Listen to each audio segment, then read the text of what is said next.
অসভ্যই তোর বদমাইশ মার্কা ছেলে। চর দিয়ে তোর সব কটা দাঁত ফেলে দিব বলে দিলাম।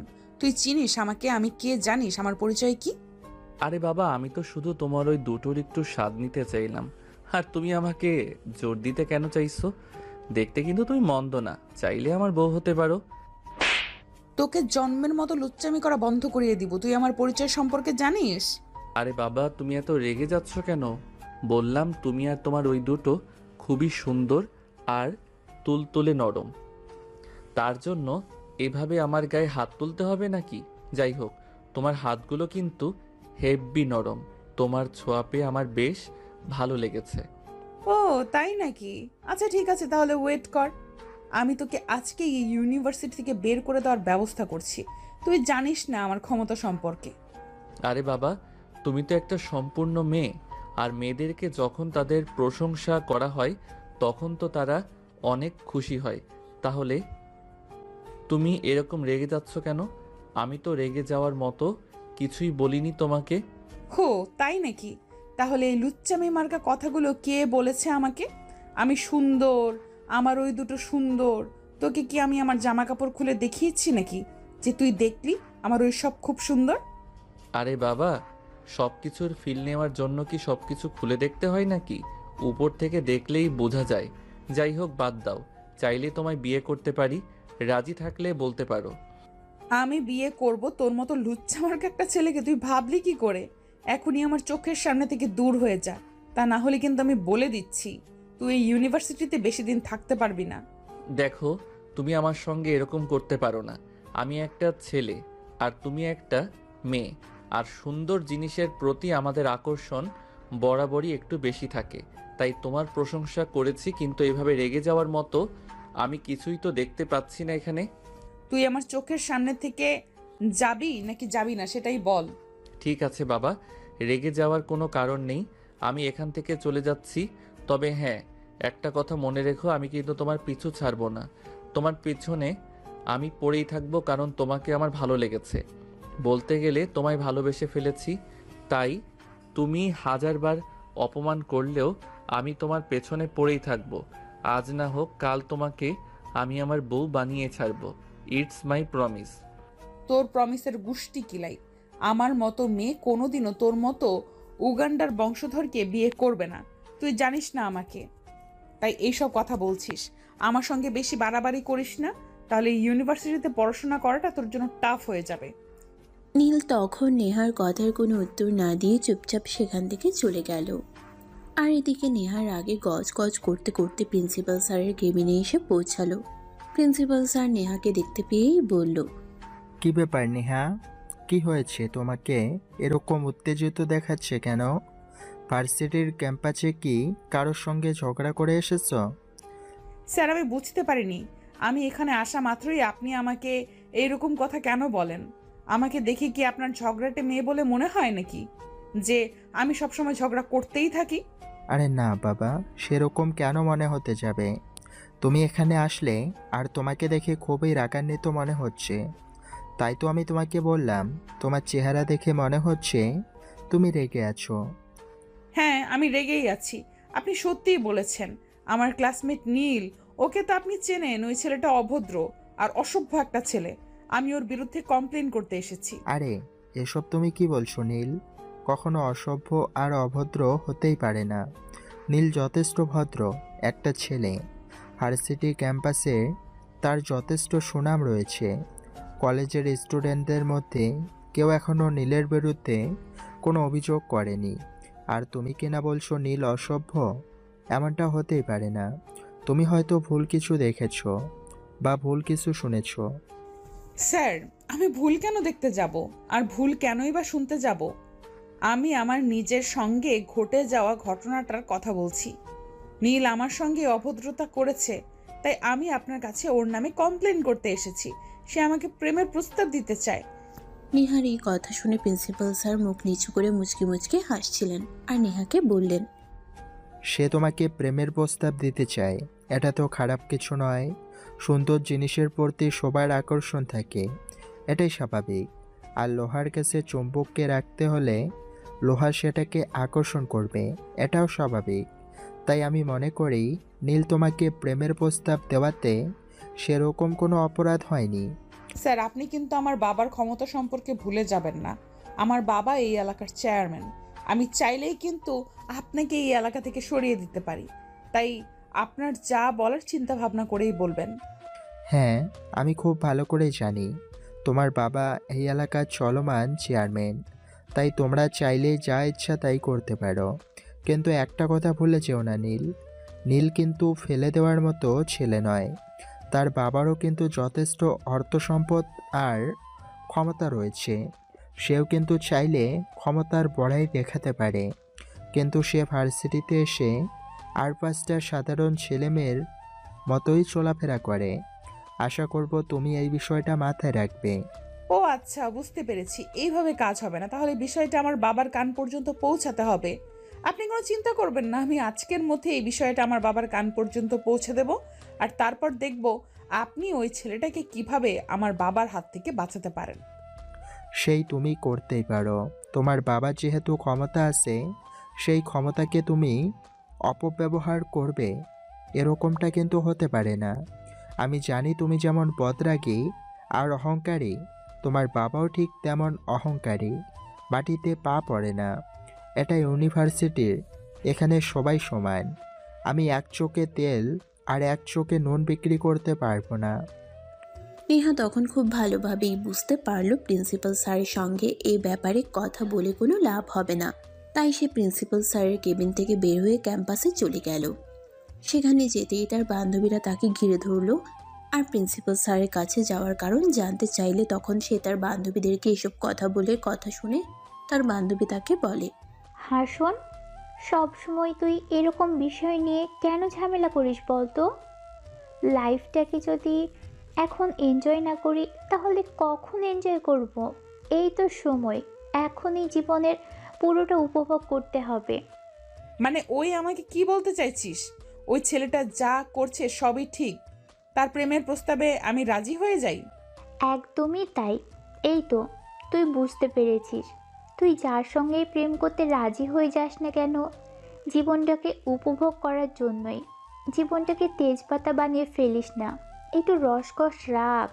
শোন, তোর যদি এতই প্রেম করার ইচ্ছে থাকে তাহলে তুই নিজে প্রেম করছিস না কেন? আমাকে কেন বলছিস? তুই খুব ভালো করেই জানিস আমি ইতিমধ্যে একটা রিলেশন কন্টিনিউ করছি। আমি যদি সত্যিই রিলেশনে না থাকতাম তাহলে নীলের প্রেমের প্রস্তাবে আমি রাজি হয়ে যেতাম। কারণ Neel is so beautiful, so cute, so handsome. তার মতো একটা ছেলেকে নিজের হাজবেন্ড হিসেবে পাওয়া তো ভাগ্যের ব্যাপার। তারপর আবার বড়লোক বাবার একমাত্র আদরের ছেলে। তাকে পটাতে পারলেই কোটি কোটি টাকা নিজের আয়ত্তে। তাহলে তুই কেন এটা বুঝতে পারছিস না? শোন রিয়া, তুই যদি আর একটা বারও ওর হয়ে ওকালতি করতে আসিস তাহলে কিন্তু আমি ভুলে যাব তুই আমার বন্ধু হোস। আমি কখনোই বড়লোকের বাবার বিগড়ে যাওয়া ছেলেকে বিয়ে করব না। প্রেম তো অনেক দূরের কথা। আশা করব তুই বিষয়টা বুঝতে পেরেছিস আর কখনো আমাকে এই ব্যাপারে কিছুই বলবি না। ওকে, তোর যা ভালো মনে হয় তুই তাই কর। আমি তোকে এ ব্যাপারে কিছুই বলবো না, কারণ আমি খুব ভালো করেই জানি তোর মনে শুধু অহংকার আর হিংসায় ভরপুর। তোকে আমি ভালো কোনো কথা বলি সেটা তুই শুনবি না। তাই আমি মনে করি তোকে কোনো কথা না বলার ভালো। কোনো প্রয়োজন নেই। তোর যেটা ভালো মনে হয় তুই সেটাই কর। হায়, তুই একদম সঠিক বুঝতে পেরেছিস। আমাকে এইসব ফালতু কথা বুঝিয়ে কোনো লাভ নেই। তোর এসব ফালতু কথাগুলো তোর অন্য কোনো বন্ধু বা কোনো বান্ধবীর জন্য রেখে দে। এগুলো আমি তোদের জন্য কাজে লাগবে। আমি আসি এখন। এই কথা বলে নেহা সেখান থেকে চলে গেল। আর সেদিন বিকেলবেলা বাড়িতে এসে তার আব্বুর সঙ্গে সব কিছু খুলে বলল। এত বড় সাহস ছেলেটার! কে এই ছেলে আর কি তার পরিচয় সেসব আমার জানার কোনো প্রয়োজন নেই। এই ছেলের ব্যবস্থা আমি করেই ছাড়বো। এত বড় দুঃসাহস কোথায় পেয়েছে আমার মেয়েকে প্রেমের প্রস্তাব দেওয়ার? হ্যাঁ আব্বু, ওই ছেলেটার খুবই দুঃসাহস। তাই তুমি ওকে দেখিয়ে দিবে তোমার ক্ষমতা কতটা। তুমি কোনো চিন্তা করো না, আমি দেখছি বিষয়টা। কার এত বড় সাহস যে কিনা ইউনিভার্সিটিতে গিয়ে আমার মেয়েকে প্রেমের প্রস্তাব দেওয়ার সাহস দেখায়। তাকে তো আমি আস্ত ছেড়ে দেব না। তার কলেজেটা ভুনা করে খেয়ে নেব। সে যত বড় বাপের ছেলেই হোক না কেন, সে ব্যাপারে আমার কোনো বিন্দুমাত্র মাথা ব্যথা নেই। নেহা তখন তার বাবার সঙ্গে নীলের বিরুদ্ধে আরও অনেক কিছু মিথ্যে কথা বলে সেখান থেকে চলে আসে। পরের দিন সকালবেলা যখন নীল ইউনিভার্সিটি যাওয়ার জন্য বাসা থেকে মোটর সাইকেল নিয়ে বের হয়, তখনই রাস্তায় কিছু লোক তার পথ আগলে দাঁড়ায়। নীল কিছু বুঝতে না পেরে বাইক থেকে নামে আর ওদের জিজ্ঞাসা করে, কি ব্যাপার, কে আপনারা? আর এভাবে আমার পথ আগলে দাঁড়িয়ে আছেন কেন? পথ থেকে করুন, আমার ইউনিভার্সিটি টাইম হয়ে গেছে, আমাকে যেতে হবে। আমরা যদি ভুল না করে থাকি তাহলে তুই সেই ছেলে যে নেহা ম্যাডামকে প্রতিদিন বিরক্ত করিস, তাই তোর সঙ্গে একটু বোঝাপড়া করতে আসলাম। ও তাই নাকি? শোন, তোদের নেহা ম্যাডাম কি হিজড়া নাকি যে আমার মতো এত ভালো একটা ছেলের প্রেমের প্রস্তাব সে অ্যাকসেপ্ট করতে পারছে না? সে কি সারা জীবন একা একাই থাকবে নাকি? এই ভদ্রভাবে কথা বল, তুই ভুলে যাস না তুই কোথায় দাঁড়িয়ে আছিস। আমরা চাইলে কিন্তু এখান থেকে তোর হাড়গুলো গুঁড়ো করে হসপিটালে পাঠিয়ে দিতে পারি। যদিও আমাদেরকে সেই রকম অর্ডার দেওয়া হয়েছে, কিন্তু আমাদেরও তো একটু দয়া মায়া আছে, তাই তোকে শেষবারের মতো সুযোগ দিচ্ছি। আজকের পর থেকে নেহা ম্যাডামকে কখনোই বিরক্ত করবি না। আচ্ছা ঠিক আছে, তোরা এখন যেতে পারিস। আমি এই বিষয়টা ভেবে দেখব, আমি আমার ভালোবাসাকে নিজের করে নেব নাকি ছেড়ে দেব। যদি মনে হয় ভালোবাসাকে ছেড়ে দেওয়া উচিত তাহলে ছেড়ে দেব, আর যদি মনে হয় নিজের ভালোবাসাকে নিজের করেই রাখা উচিত তাহলে যা করতে হয় তাই করব। তোর যা ভালো মনে হয় তাই করিস, কিন্তু শেষবারের মতো বলে দিচ্ছি, তোকে ছাড়া নেহা ম্যাডামের আশেপাশে কোনো দিন দেখা না যায়। তোর ছায়াও যেন নেহা ম্যাডামের আশেপাশে কোনো দিন দেখা না যায়। আর যত দূরত্ব সম্ভব এই ইউনিভার্সিটি ছেড়ে চলে যা, এটাই তোর জন্য বেটার হবে। কারণ তুই জানিস না নেহা ম্যাডাম আর তার বাবার সম্পর্কে। শোন, বউ হলো ভালোবাসার জিনিস, বউকে ভালোবাসা দিলে সব কিছুই পাওয়া যায়। আর শ্বশুরবাড়ির মানুষজন দিয়ে কি করি? আমার বউ যদি ভালো হয় তাহলে শ্বশুরবাড়ির কোনো প্রয়োজন আমার নেই। এই বলে নীল সেখান থেকে বাইক স্টার্ট করে সোজা ইউনিভার্সিটিতে চলে আসলো। ভার্সিটি আসতেই সে দেখতে পেল নেহা ভার্সিটির ক্যাম্পাসের এক কোণে চুপচাপ বসে আছে। তখনই নীল সেখানে গিয়ে তার সামনে দাঁড়ালো আর বলল, hi sweetheart, how are you? তুই এখানে আসলে কি করে? রাস্তায় কি কারোর সঙ্গে দেখা হয়নি? হ্যাঁ, আমার লক্ষ্মী হবু বউটা দেখা হয়েছিল তোমার সাঙ্গপাঙ্গদের সঙ্গে, ওদেরকে আমি বুঝিয়ে দিয়ে এসেছি। তা আমি আমার ভালোবাসার মানুষটার সঙ্গে থাকবো, তারা যতই ভয় দেখাক আমি আমার ভালোবাসার মানুষকে ছেড়ে যাব না, কারণ I will really love you. Neel, তোকে আমি শেষবারের মতো বলছি আমার পিছু নেওয়া ছেড়ে দে, তা না হলে কিন্তু সেটা তোর জন্য খুবই খারাপ হবে। যেটা তুই এখন বুঝতে পারছিস না, কিন্তু যখন বুঝতে পারবি তখন খুব দেরি হয়ে যাবে, তখন কিন্তু আফসোস করে কোনো লাভ হবে না। ডার্লিং, ভয় আমাকে দেখিও না, কারণ আমি ভয় পাই না। ভয় কেন পাবো আমি? আমার কিসের কমতি আছে যার কারণে তুমি আমায় অ্যাভয়েড করতে পারো? আর তোমারই বা কিসের কমতি আছে যার কারণে তুমি নিজেকে এভাবে গুটিয়ে রাখার চেষ্টা করো? তুমি তো একটা সম্পূর্ণ মেয়ে, আর একটা মেয়ে তো একটা ছেলের প্রতি আকর্ষণ থাকবে, সেটাই স্বাভাবিক, কিন্তু তোমার ক্ষেত্রে তা কেন নয়? তুই আমার চোখের সামনে থেকে যাবি নাকি যাবি না সেটাই আমাকে বল। আমার কিন্তু এখন মেজাজ একদমই খারাপ হয়ে যাচ্ছে।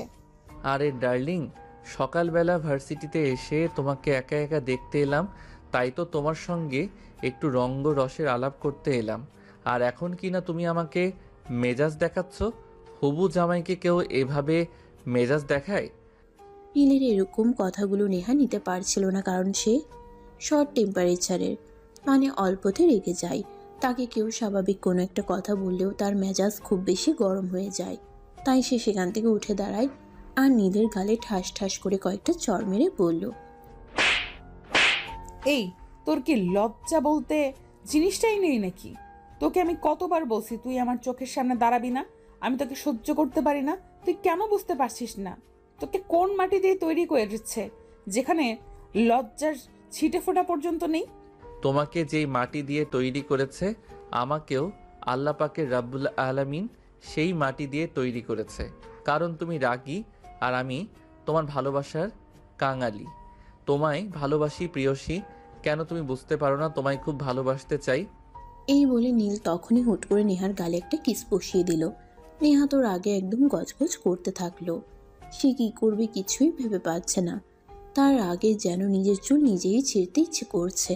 তাই সে নীলকে বলে, আমি বুঝতে পেরেছি, এইভাবে কাজ হবে না। তুই আমার পিছু নেওয়া ছাড়বি না। তাহলে এই কথা মনে রাখ, এই যে আমি এখন এবং এই মুহূর্তে ভার্সিটি ছেড়ে চলে যাচ্ছি, আর আজকের পর কখনো তোর সামনেই আসবো না। তখন আমি দেখব তুই কি করে আমায় বিরক্ত করতে পারিস। আমি আজকেই অন্য কোথাও চলে যাওয়ার ব্যবস্থা করছি। সেটা তুমি চাইলেও করতে পারবে না ডার্লিং। তুমি যেখানেই যাও না কেন আমি তোমার পিছু পিছু যাবই, কারণ আমি তোমায় ভালোবাসি। তোমায় একা ছেড়ে দিয়ে কি করি বলো?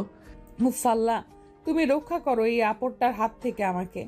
আমি আর একে সহ্য করতে পারছি না। প্লিজ আল্লাহ, তুমি আমায় উদ্ধার করো এর থেকে। এই বলে নেহা সেখান থেকে সোজা বের হয়ে বাসায় চলে আসলো। তাকে এই অসময়ে বাসায় দেখতে পেয়ে তার আব্বু জিজ্ঞাসা করে, কি ব্যাপার নেহা, কি হয়েছে? আমি তো তোমার আম্মুর কাছে শুনলাম তুমি একটু আগেই ইউনিভার্সিটিতে গিয়েছিলে, কিন্তু এখনই ফিরে আসলে কেন? কোনো সমস্যা হয়েছে নাকি? আব্বু, আমি আর ইউনিভার্সিটিতে পড়াশোনা করব না। আমাকে তুমি অন্য কোথাও ভর্তি করানোর ব্যবস্থা করো। এখানে আমার পড়াশোনা করতে একটুও ভালো লাগছে না। কিন্তু মামুনি, এভাবে বললে তো হয় না। এখন বছরের মাঝামাঝি সময়, এখন তো কোনো ইউনিভার্সিটিতে ভর্তি নেবে না। তাই এই কয়টা দিন তোমার এই ইউনিভার্সিটিতেই পড়াশোনা করতে হবে, তারপর যা হয় দেখা যাবে। উফ আল্লাহ, আমি আর সহ্য করতে পারছি না। আচ্ছা ঠিক আছে, তাহলে তুমি প্রিন্সিপাল স্যারের সাথে কথা বলো আর আমাকে বাড়িতে রেখে পড়াশোনা করানোর ব্যবস্থা করো। কারণ আমি আর এই ইউনিভার্সিটিতে কোনোভাবেই যাব না। এখানে গেলেই নীল সারাক্ষণ আমাকে বিরক্ত করবে, আর এগুলো আমি সহ্য করতে পারছি না। আচ্ছা ঠিক আছে, কোনো সমস্যা নেই। আমি আগামীকালকে তোমার ইউনিভার্সিটিতে যাব আর প্রিন্সিপাল স্যারের সঙ্গে এই ব্যাপারে কথা বলবো। প্রয়োজন হলে এই ছেলেকে সঙ্গে আমি নিজে কথা বলবো। দেখে নিতে চাই তার কত বড় বুকের পাঠা, যে কিনা আমার মেয়েকে বিরক্ত করে। একজন রানিং চেয়ারম্যানের মেয়েকে বিরক্ত করার ফল কি হতে পারে সেটা হয়তো তারা জানা নেই। তুমি তো শুধু নিজের মুখেই বলছো, কিন্তু নিজের ক্ষমতার তো একটুও প্রয়োগ করছো না। কারণ আজকে যে ছেলেগুলোকে ওকে সাইজ করার জন্য পাঠিয়েছিলে, ওরা যদি নিজেদের ক্ষমতা দেখাতো, তাহলে কি নীল এতটা সাহস হতো যে আজকেও সে আমার সঙ্গে এসব অসভ্যতামি করতো? ওরা তো আমার কাছে এসে বলল তারা নাকি ছেলেটাকে মেরে হাত পা একদম ভেঙে দিয়েছে, কিন্তু তারা মিথ্যা কেন বলল সেটাই তো বুঝতে পারছি না। ঠিক আছে, সমস্যা নেই, তুমি কোনো চিন্তা করো না, আমি তো আছি, আমি বিষয়টা দেখছি। অতঃপর নেহা কোনো কথা না বলেই চুপচাপ নিজের রুমে চলে গেল। সেদিন রাতের বেলা নেহা শুয়ে শুয়ে মোবাইল টিপাটিপি করতেছিল। তখনই হঠাৎ একটা অন্য নাম্বার থেকে ফোন আসলো। নেহা ফোনটা রিসিভ করতে চাইল না, কারণ সে সচরাচর অপরিচিত নাম্বারে ফোন রিসিভ করে না। আর তার ফোনে কখনো তেমন একটা অপরিচিত নাম্বার থেকে ফোন আসেও না। কিন্তু 2-3 বার ফোনটা বেজেই চলছিল, তাই সে ফোনটা রিসিভ করলো। কি ব্যাপার ডার্লিং, সে কখন থেকে ফোন দিচ্ছি, তুমি আমার ফোন তুলছো না কেন? নাকি অভিমান করে আছো?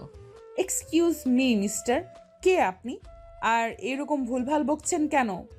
আপনি কাকে ফোন করেছেন? উফ ডার্লিং, আমি এতক্ষণ ধরে তোমার সঙ্গে কথা বলছি আর তুমি আমার কণ্ঠ শুনে বুঝতে পারছো না আমি কে আর কোথা থেকে বলছি? এতক্ষণে বুঝতে পেরেছি। বল, তুই আমাকে কেন ফোন করেছিস আর আমার নাম্বার কোথায় পেয়েছিস? তাছাড়া এত রাতে আমাকে ফোন করার দুঃসাহস তোকে কে দিল যে তুই আমার পারমিশন ছাড়াই আমার নাম্বারে ফোন করেছিস? আরে ডার্লিং, আন্ডারস্ট্যান্ড, ভালোবাসার মানুষকে ফোন করতে অনুমতির প্রয়োজন হয় না।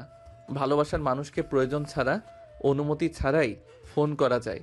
তাছাড়া তুমি আজ সকালে যেভাবে আমার সঙ্গে রাগ দেখিয়ে ভার্সিটি থেকে চলে গেলে, আমি তো ভেবেছিলাম তুমি মনে হয় আমার ফোন ধরবে না, কিন্তু ভাগ্যক্রমে তুমি আমার ফোনটা রিসিভ করেছো। কিন্তু আজকের পর থেকে তুই কখনোই আমাকে ফোন দিতে পারবি না, কারণ আমি সিমটাই চেঞ্জ করে ফেলবো। আমি জানি নাম্বারটা তোকে কে দিয়েছে, তাই। আর আজকের পর থেকে তুই আমার সঙ্গে কোনো যোগাযোগ করতে পারবি না। আরে ডার্লিং, তুমি আমাকে যতটা বোকা ভাবো আমি কিন্তু ততটাও বোকা নই। তুমি কয়টা সিম চেঞ্জ করবে, আমি ঠিক তোমার নাম্বার জোগাড় করে ফেলবো একদিনের মধ্যে। এটা আমি তোমাকে চ্যালেঞ্জ করলাম। ঠিক আছে, আমি আজ এখন এই মুহূর্তে তোকে চ্যালেঞ্জ করলাম।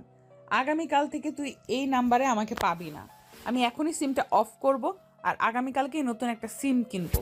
তুই যদি আগামীকাল রাত 10টার মধ্যে আমায় ফোন করতে পারিস তাহলে আমি মেনে নিব তুই আমার চাইতে অনেক বুদ্ধিমান। আর যদি তুই আমাকে ফোন করতে না পারিস তাহলে তুই কোনো দিন আমার সামনে দাঁড়াতে পারবি না। ঠিক আছে ম্যাডাম, চ্যালেঞ্জ অ্যাকসেপ্টেড। আর যদি আমি আপনাকে ফোনটা করতে পারি তাহলে কিন্তু আমার প্রপোজাল আপনাকে অ্যাকসেপ্ট করতে হবে। ওকে ঠিক আছে, আমিও তোর চ্যালেঞ্জ অ্যাকসেপ্ট করলাম। আমি যে নাম্বারটা নতুন কিনবো সেই নাম্বারে কিন্তু তোকে আমায় ফোন করতে হবে, কথাটা মাথায় রাখিস। এই কথা বলে নেহা ফোনটা কেটে দিল আর সঙ্গে সঙ্গে মোবাইল থেকে সিমটা বের করে ভেঙে ফেললো আর তারপর ঘুমিয়ে পড়ল। পরের দিন সকালবেলা ঘুম থেকে উঠে সে নাস্তা করলো আর তারপর একটু বাইরে হাঁটতে গেল। অপরদিকে নীল ঘুম থেকে উঠে ফ্রেশ হয়ে নাস্তা করে ভার্সিটিতে চলে গেল।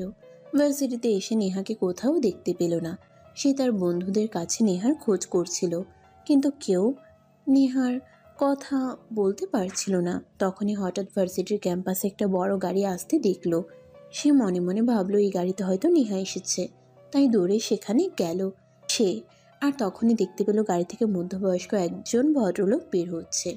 সে তখন সেখান থেকে চলে আসতে চাইছিল, তখনই ওই ভদ্রলোক তাকে উদ্দেশ্য করে বলে, এই ছেলে, তুমি কে? এই ইউনিভার্সিটিতে পড়াশোনা করো? হ্যাঁ আঙ্কেল, আমি এই ইউনিভার্সিটিতেই পড়াশোনা করি, কিন্তু আপনি কে? আপনাকে তো ঠিক চিনলাম না। আমাকে চেনবার কথাও নয়, কারণ আমি তো আজকের আগে কখনো ইউনিভার্সিটিতে আসিনি। যাই হোক, তোমাকে একটা কথা জিজ্ঞাসা করার ছিল। ফার্স্ট ইয়ারের নীল নামে কাউকে চেনো? হ্যাঁ আঙ্কেল চিনি, কিন্তু আপনি কে? আপনাকে তো চিনলাম না। আর নীলের সঙ্গে আপনার কি প্রয়োজন সেটা জানতে পারি? শোনো ছেলে, আমি তোমার চাইতে বয়সে বড়, তাই আমাকে প্রশ্ন করা থেকে বিরত থাকো। তুমি যদি ওই ছেলেটাকে চিনে থাকো তাহলে তাকে একটু ডেকে দাও, আমি তার সঙ্গে কথা বলতে চাই। I am sorry to say uncle, আমি নীল। বলুন আপনি কি বলবেন। ও আচ্ছা, তার মানে তুমি সেই বেয়াদব মার্কা ছেলেটা। আমার মেয়ে বলতো আমি বিশ্বাস করিনি, কিন্তু তোমাকে সামনাসামনি রেখে বুঝতে পারলাম তুমি আসলে কতটা বেয়াদব। ও শ্বশুর মশাই, নিজের হবু জামাইকে এভাবে বলতে হয় না। জামাইকে আদর করে ভালোবেসে বুঝিয়ে বলতে হয়। এতক্ষণে আমি বুঝতে পেরেছি তুই কত নম্বরের বেয়াদব। আসলে আমার মেয়ে একদম ঠিক কথাই বলেছিল।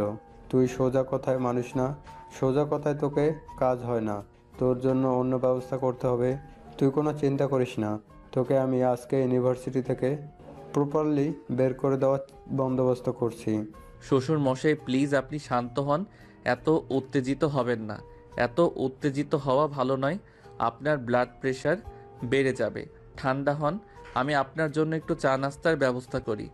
বিয়ে বাড়িতে না আসেন, অন্তত হবু জামাইয়ের সঙ্গে দেখা করতে এসেছেন, একটু আদর আপ্যায়ন তো করতেই হবে। তোর সঙ্গে আমি এখানে কথা বলবো না, চল প্রিন্সিপালের রুমে, আমি তোর সঙ্গে সেখানেই কথা বলতে চাই। এই বলে নেহার আব্বু নীলের শার্টের কলার ধরে টানতে টানতে প্রিন্সিপালের কেবিনে নিয়ে আসলো।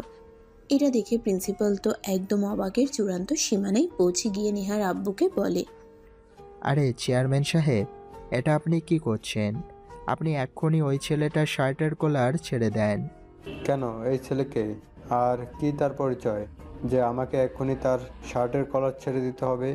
জানলে সে কত বড় বেয়াদবি করেছে, আমার মেয়েকে প্রেমের প্রস্তাব দেওয়ায় মতো দুঃসাহস রেখে দেখিয়েছিল। আপনি আগে নীলের শার্টের কলার ছাড়েন, তারপর আমি আপনার সঙ্গে কথা বলছি। প্লিজ ও শার্টের কলার ছাড়েন, তা না হলে কিন্তু আপনার চেয়ারম্যান পদটাও থাকবে না বলে দিলাম। নেহার আব্বু তখন কোনো রকমে নীলের শার্টের কলারটা ছেড়ে দিল আর তারপর প্রিন্সিপাল স্যারকে বলল, হ্যাঁ, আবার বলুন কে এই ছেলে, আর কি তার পরিচয়, আর কি এমন মহান পরিচয় যার কারণে সে আমার মেয়েকে প্রেমের প্রস্তাব দেওয়ার মতো দুঃসাহস সে দেখাতে পারে? এ হলো নীল চৌধুরী গ্রুপ অফ ইন্ডাস্ট্রিজ মালিকের একমাত্র ছেলে। ছেলেটা একদম সাদাসিধে জীবনযাপন করতে চায়, তাই আমাদের ইউনিভার্সিটির মতো একটা লোকাল ইউনিভার্সিটিতে পড়াশোনা করতে চাইছে। আর তার বাবা তাকে দেশের বাইরে রেখে পড়াশোনা করানোর চিন্তাভাবনা করছিল, কিন্তু সেই দেশের প্রতি অনেক ভালোবাসে আর মায়া মমতায় দেশের ভিতরে থেকে গেছে। এসব আপনি কি বলছেন? চৌধুরী গ্রুপ অফ ইন্ডাস্ট্রিজের মালিকের মতো একটা লোক তার ছেলেকে এরকম একটা লোকাল ইউনিভার্সিটিতে পড়াশোনা করতে দিল, এটা আমার বিশ্বাস হচ্ছে না। আপনি আমাকে মিথ্যা কথা বলছেন। সে আমি আপনাকে মিথ্যে কেন বলতে যাব? আপনাকে মিথ্যে কথা বলে আমার কী লাভ? এখানে তো আমার কোনো লাভ লস নেই, তাই তো আপনাকে মিথ্যা বলার কোনো প্রয়োজনও নেই। আমি যা বলছি একদমই সত্যি কথা বলছি। চৌধুরী গ্রুপ অফ ইন্ডাস্ট্রিজ মালিকের একমাত্র উত্তরাধিকারী। আর একটা কথা আছে, আপনার মেয়েকে প্রেমের প্রস্তাব দিতে চেয়েছে। সেটা তো আপনার মেয়ের সৌভাগ্যের কথা। মেয়ের সঙ্গে কথা না বলে এখানে চলে এসেছেন আমার ইউনিভার্সিটিতে।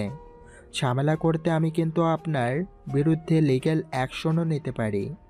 I am so sorry principal সাহেব, আমি বুঝতে পারিনি। যাই হোক, আমি আপনার সঙ্গে অন্য ব্যাপারে কথা বলতে চাই।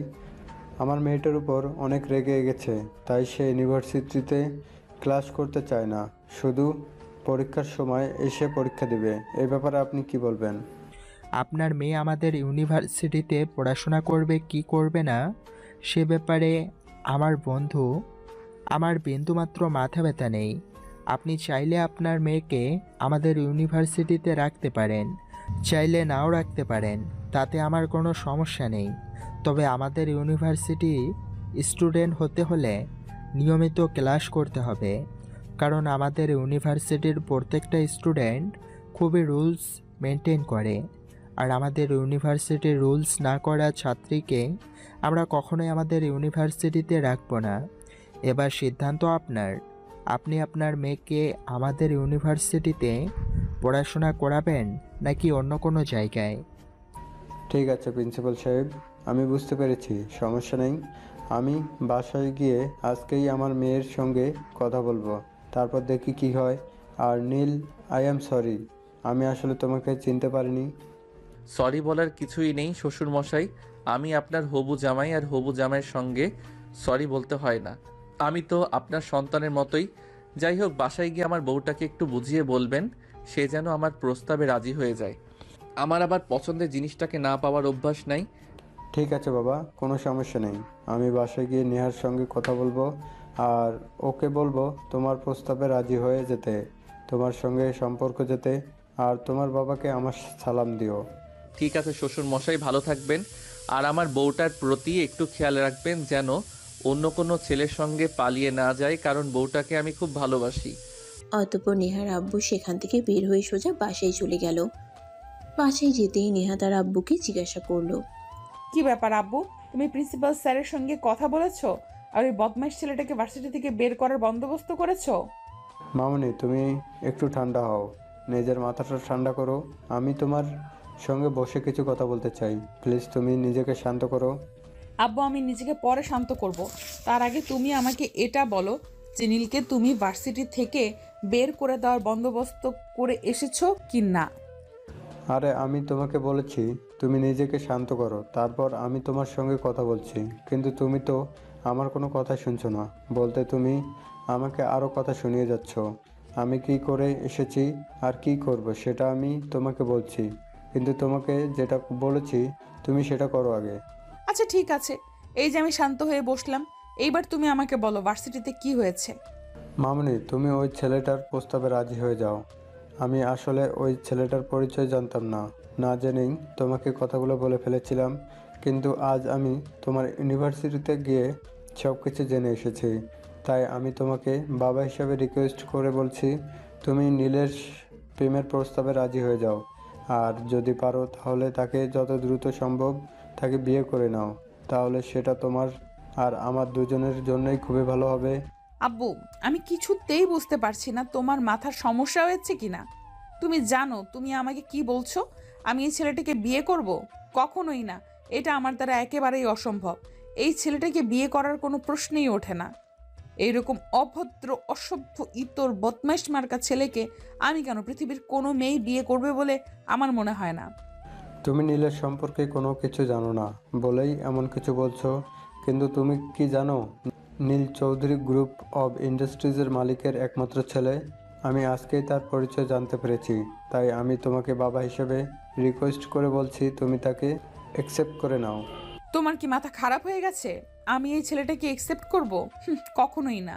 আমি আমার মতো একটা ছেলেকে বিয়ে করব, আর প্রয়োজন হলে অন্য চিন্তা ভাবনা করব, কিন্তু এই ছেলেটাকে আমি কোনোদিনই বিয়ে করব না। এই বলে নেহা তার আব্বুকে কোনো কথা বলার সুযোগ না দিয়ে সেখান থেকে চলে গেল। নেহার আব্বু ড্রয়িং রুমে বসে বসে চিন্তা করছিল যেভাবেই হোক মেয়েকে এই ছেলের পিছনে লাগাতেই হবে, কারণ ছেলের বাবার অনেক টাকা পয়সা আছে, এগুলো তো বিয়ের পর তার মেয়ের সম্পত্তি হবে। তাই নেহার বাবা ছিল খুব লোভী একজন মানুষ, তাই তো সে তার মেয়েকে নীলের পেছনে লেলিয়ে দেওয়ার চিন্তা করছিল। অপরদিকে নীল বাসায় ফিরে নেহার আব্বু নাম্বারে ফোন করলো। আসসালামু আলাইকুম, কি অবস্থা, কেমন আছেন? আর আমার বউটা কেমন আছে? ওয়ালাইকুম সালাম বাবা, এই তো আল্লাহর রহমতে ভালো আছি। আর তোমার বউটাও খুব ভালো আছে, কিন্তু সমস্যা হলো তোমার বউটাকে তোমার দেওয়া প্রস্তাবে রাজি করাতে পারছি না। কি করব বলো? শ্বশুর মশাই, আপনি প্রচেষ্টা চালিয়ে যান, আর আমি তো আছি। বউটাকে তো আমার প্রস্তাবে রাজি হতেই হবে, না হয়ে কোনো উপায় নেই। আর হ্যাঁ, আপনাকে একটা কথা বলি, আপনাকে তো আগামীকাল যেভাবেই হোক আমার বউটাকে ইউনিভার্সিটিতে পাঠিয়ে দেবেন। আমার আবার বউটাকে না দেখলে ভালো লাগে না। ঠিক আছে বাবা, তুমি কোনো চিন্তা করো না, আমি দেখছি কি করা যায়। কাল যেভাবে পারি ওকে আমি ইউনিভার্সিটিতে পাঠানোর ব্যবস্থা করছি। অতঃপর নীল ফোনটা কেটে দিল। এদিকে পরের দিন সকালবেলা তার মোবাইলে অ্যালার্ম দিয়ে ঘুমিয়েছিল, কিন্তু ফোন সাইলেন্ট থাকায় সে শুনতে পেল না, যার কারণে ঘুম থেকে উঠতে দেরি হয়ে গেল। সে ঘুম থেকে উঠে দেখতে পেল সকাল 10টার মধ্যে বাজে। সে নিজের রুম থেকেই চিৎকার শুরু করে দিল আর তার মাকে ডাকতে লাগলো। আম্মু, ওই আম্মু, কোথায় তুমি? সকাল 10টা বেজে গেছে, আমাকে ডাক দিলে না কেন? আমার তো ইউনিভার্সিটি যাওয়ার আছে, এখন আমি কখন যাব ইউনিভার্সিটিতে? আরে বাবা, আমি কি জানি তুই ইউনিভার্সিটি যাবি না কি যাবি না? তুই তো প্রতিদিন সকালবেলা নিজে থেকেই ঘুম থেকে উঠে যাস, কিন্তু আজ কেন ঘুম থেকে উঠতে এত দেরি হলো? আমি তো ভাবলাম হয়তো তোর শরীর খারাপ করেছে, নয়তো ইউনিভার্সিটি বন্ধ, তাই তো তোকে আমি ডাকতে চাইনি।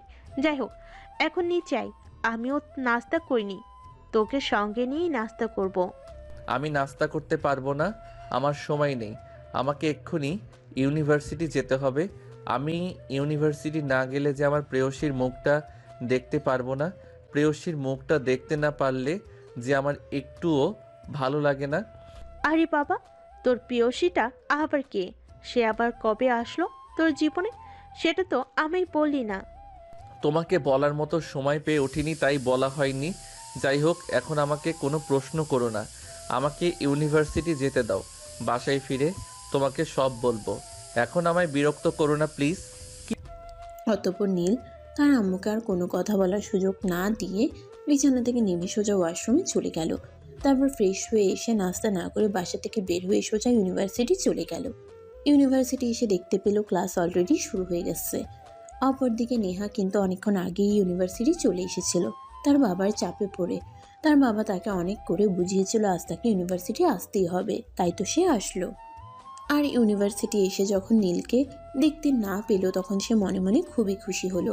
সে ভেবেছিল নীল হয়তো ইউনিভার্সিটিতে আসবে না, কিন্তু তার সেই আশায় জল ঢেলে দিয়ে তখনই নীল ক্লাসরুমে প্রবেশ করলো। কি ব্যাপার ডার্লিং, আমার শ্বশুরমশাই দেখি তোমাকে সত্যি সত্যি ইউনিভার্সিটি পাঠিয়ে দিল। তুমি কখন আসলে?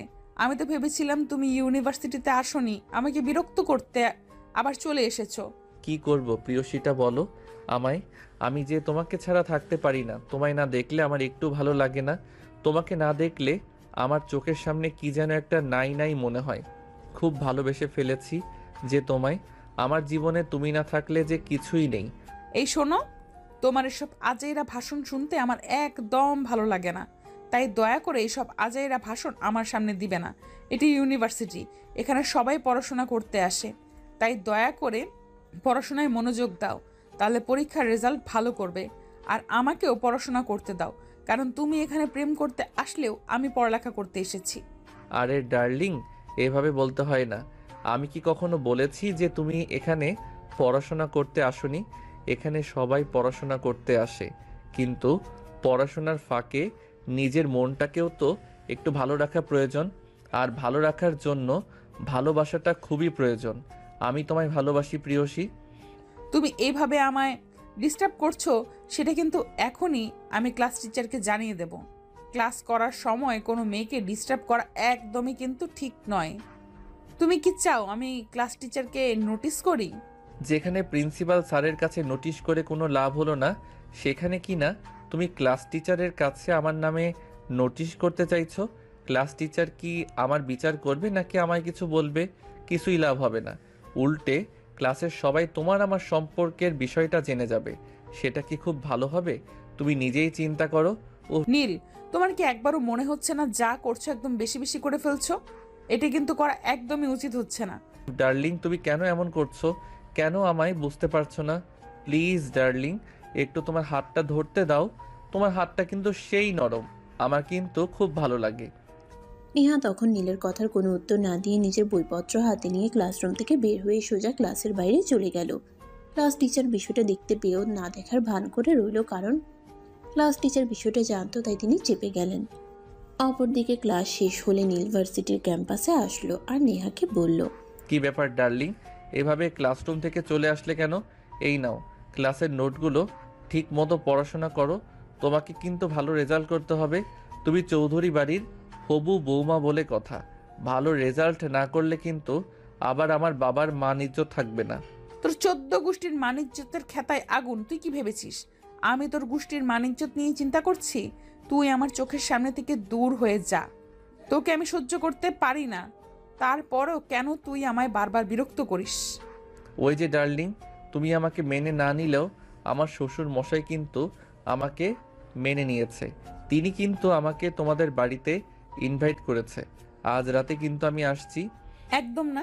তুই যদি আমাদের বাড়িতে আসিস তাহলে কিন্তু আমি তোর মাথা ফাটিয়ে ফেলবো, তোকে খুন করতে পারি, তার কিন্তু কোনো গ্যারান্টি নেই। তুই খুব ভালো করে জানিস আমার মেজাজ খারাপ হয়ে গেলে আমি কি করতে পারি। সে তোমার যা ইচ্ছা তুমি তাই করতে পারো। তুমি যদি নিজে নিজেই বিয়ের আগে বিধবা হতে চাও তাহলে আমি কেন তোমাকে বাধা দেব? তোমার যা ইচ্ছে তুমি তাই করতে পারো। আমি কোনো ব্যাপারে তোমাকে কোনো বাধা দেব না। তোমার মন চাইলে বিয়েও করতে পারো, তাতেও আমার কোনো আপত্তি নেই। নীলের এসব পেয়ার কি ফাজলামো কথাবার্তা শুনে মেজাজ ক্রমশ গরম হয়ে যাচ্ছিল। সে আর নিজেকে কোনোভাবেই কন্ট্রোল করতে পারছিল না। তখনই সে নীলের শার্টের কলার চেপে ধরে বলতে লাগলো, দেখ, আমি কিন্তু এক্ষুনি তোর মাথা ফাটিয়ে ফেলবো। আমার মেজাজ কিন্তু খুব গরম হয়ে যাচ্ছে। তুই ভাবতে পারছিস না আমি তোকে ঠিক কি করব। আরে ডার্লিং, উত্তেজিত কেন হচ্ছ? আমি তো তোমাকে বললাম তুমি চাইলে আমায় বিয়ে করতে পারো, আর এখন এই মুহূর্তে চাইলে আমায় একটা কিস করতে পারো। তোমার ওই নরম গোলাপি ঠোঁট দুটোর কিস খেতে আমার খুব ইচ্ছা করছে। তখনই নেহা হাত উঁচু করে নীলকে থাপ্পড় মারতে চাইছিল, কিন্তু নীল সেটা হতে না দিয়ে নেহার হাত চেপে ধরল আর তখনই নেহাকে টান দিয়ে নিজের বুকের সঙ্গে মিশিয়ে নিল। নেহা তখন নিজেকে ছাড়ানোর চেষ্টা করছিল, ছাড় আমাকে বলছি, তা না হলে কিন্তু তোর সঙ্গে খারাপ কিছু হয়ে যাবে বলে দিলাম। কিন্তু কে শুনে কার কথা? ভার্সিটির ক্যাম্পাসে ছাত্রছাত্রীরা সবাই উপস্থিত ছিল। তাদের সামনে নীল নেহাকে নিজের আরও কাছে টেনে নিয়ে নেহার ঠোঁট দুটোতে ইচ্ছে মতো কিস করতে থাকলো। নেহার রাগে একদম আগুন হয়ে যাচ্ছিল, কিন্তু নীল সেদিকে কোনো পরোয়া না করে তার মনস্কামনা পূর্ণ করে নেহাকে ছেড়ে দিল। তখনই নেহার রাগে ফুসফুস করতে করতে ভার্সিটি ক্যাম্পাস থেকে বের হয়ে সোজা বাসায় চলে গেল আর ড্রয়িং রুমে এসেই চেঁচামেচি শুরু করলো। কি ব্যাপার, কি হয়েছে নেহা? কি সমস্যা তোমার? তুমি এভাবে চেঁচামেচি করছো কেন? এটা বাড়ি নাকি মাছের বাজার? আমি তো সেটাই বুঝতে পারছি না। তুমি এমনভাবে চেঁচামেচি করছো যেন মাছের বাজার, মাছ বিক্রেতা মাছ বিক্রি করছে। আব্বু, তুমি আজকেই আমাকে দেশের বাইরে পাঠানোর ব্যবস্থা করো। আমি আর এখানে থাকবো না। আমার একটুও ভালো লাগছে না আর এখানে থাকতে। সব কিছু মুখের কথা নাকি? বললেই হয়ে গেল? দেশের বাইরে যেতে হলে মিনিমাম কিছু কাজ করতে হয়, সেগুলো করতে একটু হলেও সময় লাগে। তুমি বললে আর হয়ে গেল, এরকমটা নয়। আমি কোনো কিছু জানি না আর জানতেও চাই না, আর কোনো কিছু জানার প্রয়োজন আছে বলেও আমি মনে করছি না। তোমাকে যেটা বলছি তুমি সেটাই করো। আমাকে আজকে দেশের বাইরে পাঠানোর ব্যবস্থা করো। আমি এখানে আর এক মুহূর্তও থাকবো না। ঠিক আছে, কোনো সমস্যা নেই, আমি দেখছি কি করা যায়। তুমি তোমার নিজের রুমে যাও আর নিজেকে একটু শান্ত করে আমি বিকেলের মধ্যেই কিছু একটা ব্যবস্থা করছি। নেহা তখন আচ্ছা ঠিক আছে বলে নিজের রুমে চলে গেল আর অপরদিকে নেহার আব্বু তাদের বাড়ির কাজের লোককে ডেকে আনলো আর বলল, শোনো, তুমি এক্ষুনি নেহার খাবারের মধ্যে কড়া ঘুমের ওষুধ মিশিয়ে দাও, যাতে আগামী এক সপ্তাহে নেহার ঘুম না ভাঙে। স্যার, আপনি এসব কি বলছেন? আপনি নিয়া ম্যাডামকে ঘুমের ওষুধ দিতে বলছেন, কিন্তু কেন? আপনি জানেন ঘুমের ওষুধে শরীরের জন্য কতটা ক্ষতিকর? শোনো, আমি খুব ভালো করেই জানি কোনটা শরীরের জন্য ক্ষতিকর আর কোনটা মনের জন্য ক্ষতিকর। তাই আমাকে কোনো কিছু বোঝাতে এসো না। তোমাকে যেটা বলেছি তুমি সেটাই করো। তুমি এখনই নেহাকে দুপুরে খাবার দিয়ে আসবে আর ওখানেই ঘুমের ওষুধ মিশিয়ে দিবে। আচ্ছা, সব ঠিক আছে, কিন্তু এরকম করার কারণটা কি? আমি কিছুই বুঝতে পারলাম না। পৃথিবীর ইতিহাসে মনে হয় আপনিই প্রথম বাবা যে কিনা নিজের মেয়ের খাবারের মধ্যে ঘুমের ওষুধ মেশাতে বলছেন। তোমাকে আমি অত কিছু চিন্তা করতে বলিনি। তোমাকে যেটা বলেছি তুমি সেটাই করো। তুমি এখনই নেহাকে দুপুরে খাবারের দিয়ে আসো। আর আমি যা করেছি নেহার ভালোর জন্যই করেছি। একটা কথা মনে রেখো, বাবা কিন্তু কখনো সন্তানের খারাপ কিছু করে না। হ্যাঁ স্যার, সেই জন্যই তো আমি খুব বেশি অবাক হচ্ছি। একটা বাবা কখনোই তার সন্তানদের খারাপ চায় না, কিন্তু আপনি কেন আপনার সন্তানকে ঘুমের ওষুধ দিতে চাইছেন? কাজের লোকের কথায় নেহার আব্বু কোনো উত্তর দিল না, সেখান থেকে চলে গেল। আর নেহাকে খুব তাড়াতাড়ি দুপুরের খাবার দিতে বলল। সার্ভেন্ট তখন কিচেন রুমে গিয়ে নেহার দুপুরের খাবার তৈরি করলো। আর খাবারের মধ্যে 4টা ঘুমের ওষুধ মিশিয়ে দিল যাতে নেহা খুব দ্রুত ঘুমিয়ে পড়ে।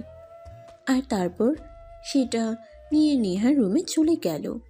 ম্যাডাম, আমি আপনার দুপুরে খাবার নিয়ে এসেছি, আমি কি ভেতরে আসবো? হ্যাঁ, ভেতরে এসে খাবারটা দিয়ে যাও। আমার খুব ক্ষুধা পেয়েছে। সকালবেলা তো কিছু খাওয়ার সময় পেলাম না, আর ভার্সিটিতে গিয়েও মন মানসিকতা একদম ভালো ছিল না।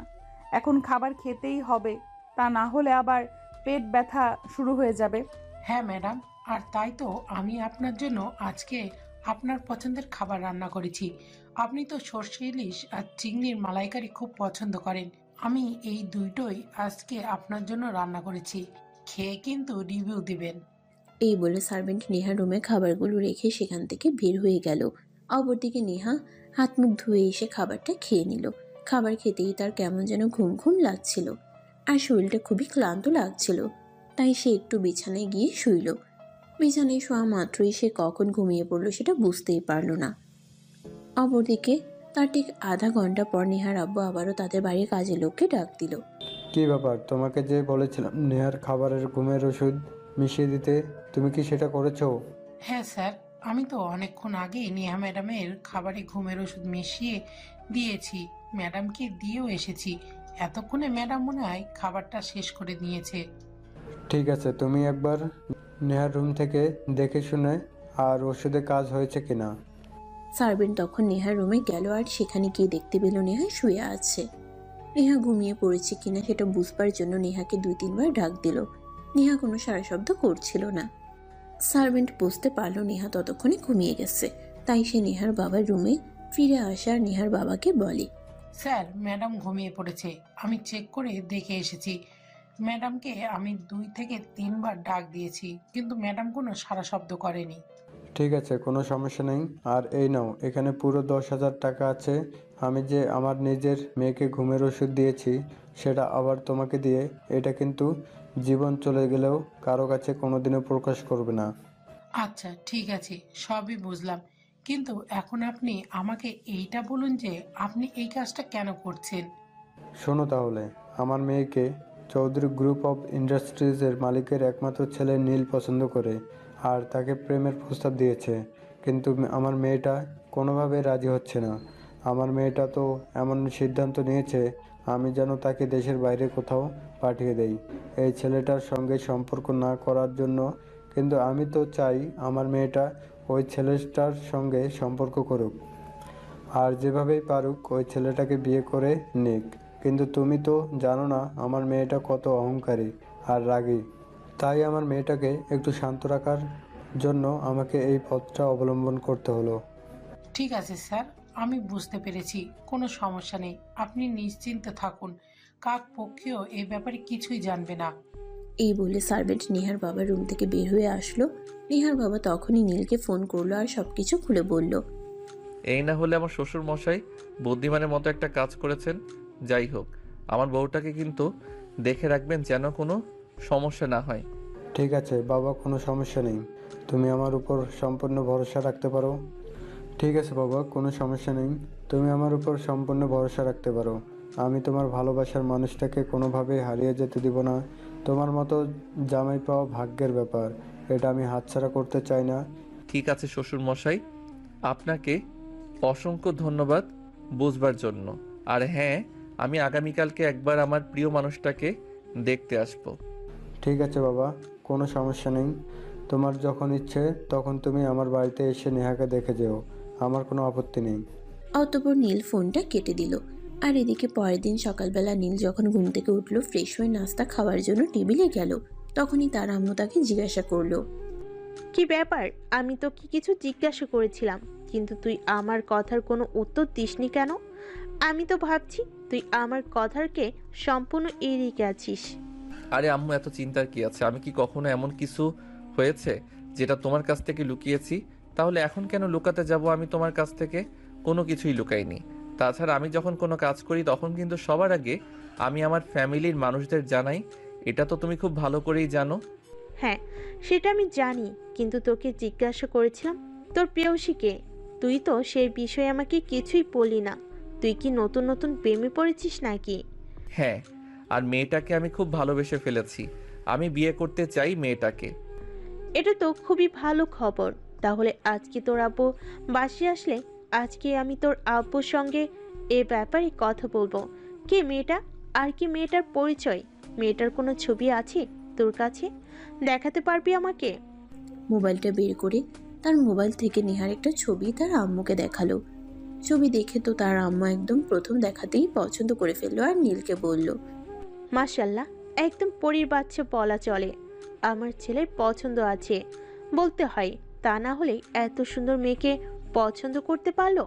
হ্যাঁ আম্মু, আমি একটা সুন্দর একটা মেয়েকে পছন্দ করতে পেরেছি বলেই তো তুমি প্রথম দেখাতেই পছন্দ করে নিয়েছো। তা না হলে কি এটা করতে? কখনোই তো করতে না। তাই তো আমি তোমাদের পছন্দ হবে এমন একটা মেয়েকে চুজ করেছি। ঠিক আছে, কোনো সমস্যা নেই বাবা। আমি আজকে তোর আব্বুর সঙ্গে এভাবেই কথা বলবো। যত দ্রুত সম্ভব মেয়ের ফ্যামিলির সঙ্গে যোগাযোগ করার চেষ্টা করব। কথা বলা শেষ করে ভার্সিটিতে চলে আসে। ভার্সিটি শেষ হলে সে নেহাদের বাড়িতে গেল। নেহার বাবার পারমিশন নিয়ে সে নেহার রুমে গেল। নেহা তখন ঘরে ঘুমাচ্ছে। তখন সে নেহাকে ডেকে নেহার বাবার ঘরে আসলো আর তার বাবাকে বলল, আঙ্কেল, ঔষধে আবার কোনো ক্ষতি হবে না তো? আমার প্রিয়সীটার যদি আবার ঘুম না ভাঙে? চিন্তার কোনো কারণ নেই। আমি আমার মেয়েকে এমন কোনো ওষুধ দেইনি যেটা আমার মেয়ের ক্ষতি হবে। আর একটা কথা, তুমি হয়তো জানো না, আমি কিন্তু স্টুডেন্ট থাকাকালীন ফার্মাসিস্ট ছিলাম, তাই ওষুধের ব্যাপারে আমার মোটামুটি জ্ঞান আছে। তাই তোমার চিন্তার কোনো কারণ নেই। তার ঠিক 6 দিন পর ঘুম ভাঙবে। অতঃপর নেহার বাবার সঙ্গে আর কিছুক্ষণ কথা বলে নীল বাড়িতে চলে আসলো। এভাবেই হেঁটে গেল 6 দিন। আজ খুব টেনশন হচ্ছে, নেহা কি সত্যি ঘুম থেকে উঠবে নাকি অন্য কিছু হয়ে যাবে। তাই সে ভার্সিটিতে গেল না, সোজা বাসা থেকে বের হয়ে নেহাদের বাড়িতে চলে গেল। আর সেখানে গিয়ে দেখতে পেল নেহা তখনও ঘুমাচ্ছে। তখন প্রায় বিকেল 4টার মতো বাজে। তখনই নেহার ঘুম ভাঙলো। আর নেহা চোখ মেলে নীলকে দেখে একদম অবাক হয়ে বলল, কি ব্যাপার? তুমি কেন এখানে এসেছো? আমি কি তোমাকে এখানে আসার কথা বলেছি? আমি তো একটু পরেই দেশের বাইরে চলে যাব, শুধু তোমার জন্য। থ্যাঙ্কস গড, তাহলে তোমার ঘুম ভেঙেছে। আমি তো ভেবেছিলাম তোমার আর ঘুমই ভাঙবে না। আমি তো ভেবেছিলাম আমি হয়তো আমার প্রিয়সীটাকে হারিয়ে ফেলবো। যাই হোক, উপরওয়ালাকে অসংখ্য ধন্যবাদ যে তিনি তোমাকে ঘুম থেকে জাগিয়ে তুলেছেন। মানে এসব কি বলছো তুমি? আমি তো কিছুই বুঝতে পারছি না। ঘুম থেকে জাগিয়ে তুলেছেন মানে কি হয়েছিল এখানে? তখনই নেহার বাবা সেখানে এসে উপস্থিত হলো আর নেহার ঘুম ভেঙেছে এটা দেখে নেহাকে বলল, আজ 6 দিন পর হয়ে গেছে। তুমি সেই দিন খাবার খেয়ে ঘুমিয়ে পড়েছিলে, আর 6 দিন পর আজ ঘুম থেকে উঠেছো। তোমার আর বিদেশে যাওয়া হয়নি, বুঝতে পেরেছো? মানে কি বলছো তুমি? আমি তো কিছুই বুঝতে পারছি না। আমি এমন ঘুমালাম যে 6 দিন পর ঘুম থেকে উঠলাম, কিন্তু কিভাবে সম্ভব? সেটা আমি তো কখনো 5-6 ঘন্টার বেশি ঘুমাতেই পারি না। তাহলে এতটা সময় কি করে কেটে গেল? তোমরা নিশ্চয়ই আমার সঙ্গে উল্টাপাল্টা কিছু করেছো, তাই না? হ্যাঁ, আমরা যেটা করতে বাধ্য হয়েছি, কারণ নীল তোমাকে খুবই ভালোবাসে।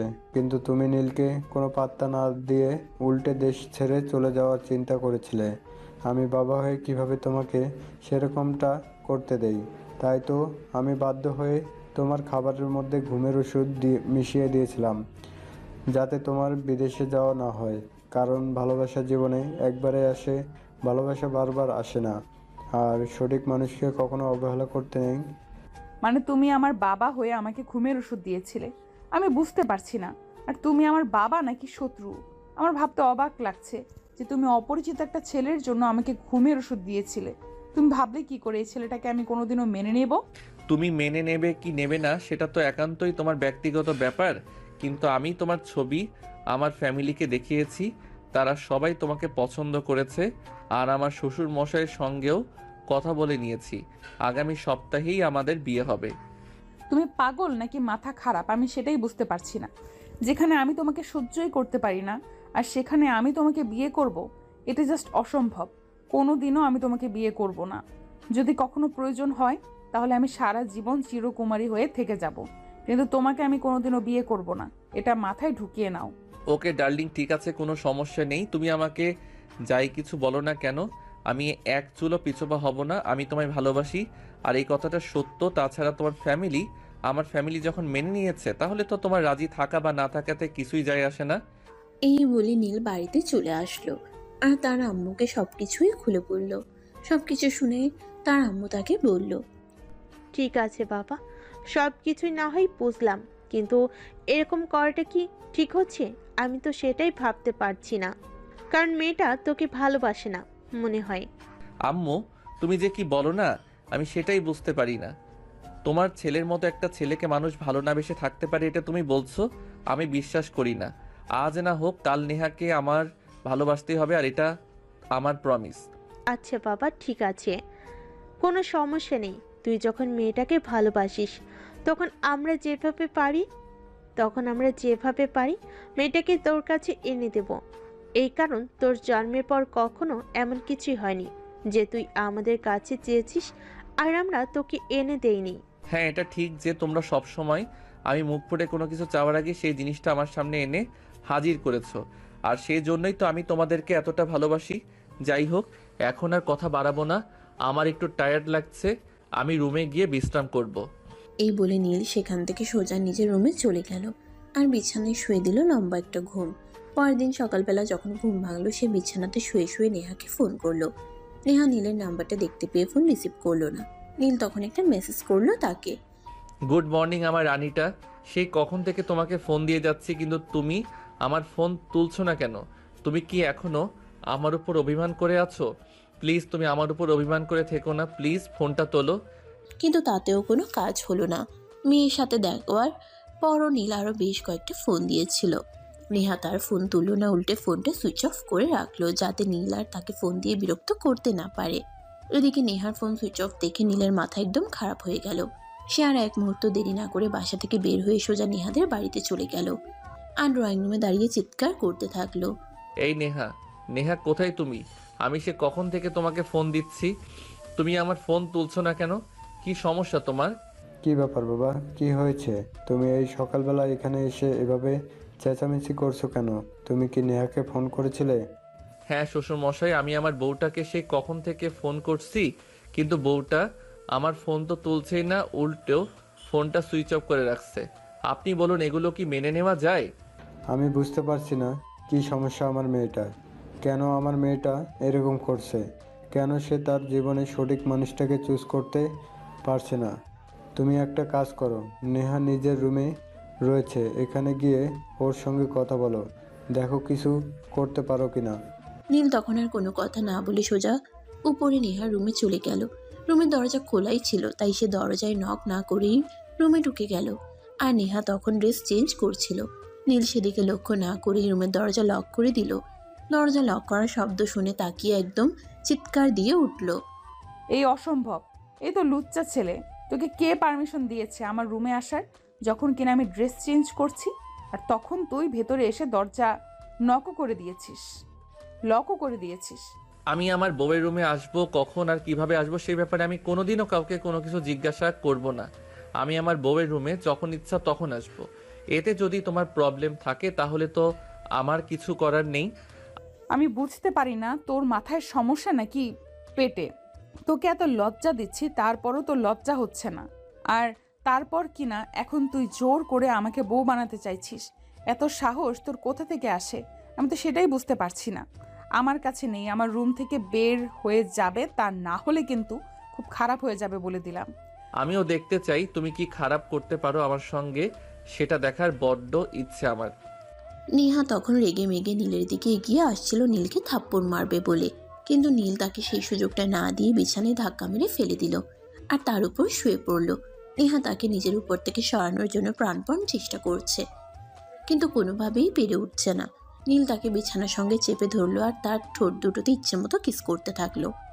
আহ, সেই মিষ্টি ঠোঁট দুটো আগে জানলে তো আরো আগে বিয়েটা করে নিতাম। যাই হোক, সমস্যা নেই, কয়েকদিনের মধ্যেই তো বিয়ে করতে চলেছি। তুমি তো তারপর সম্পূর্ণ আমার হয়ে যাবে, তখন তার তোমাকে আদর করতে কোনো বাধা থাকবে না। যাই হোক, ঠোঁট দুটো কিন্তু খুবই মিষ্টি। ততক্ষণে নেহা নীলকে কোনো রকমের ধাক্কা দিয়ে নিজের উপর থেকে সরিয়ে রুম থেকে দৌড়ে বেরিয়ে গেল আর সোজা ছাদে চলে আসলো। নীল তার পিছন পিছন ছাদে আসলো আর সে খেয়াল করে নেহা ছাদের একপাশে দাঁড়িয়ে আকাশ দেখছিল। তখনই নীল পিছন থেকে তাকে জড়িয়ে ধরে আর বলে, কি ব্যাপার, বউটা আমার এভাবে আমাকে ধাক্কা মেরে ফেলে দিয়ে চলে আসলে কেন?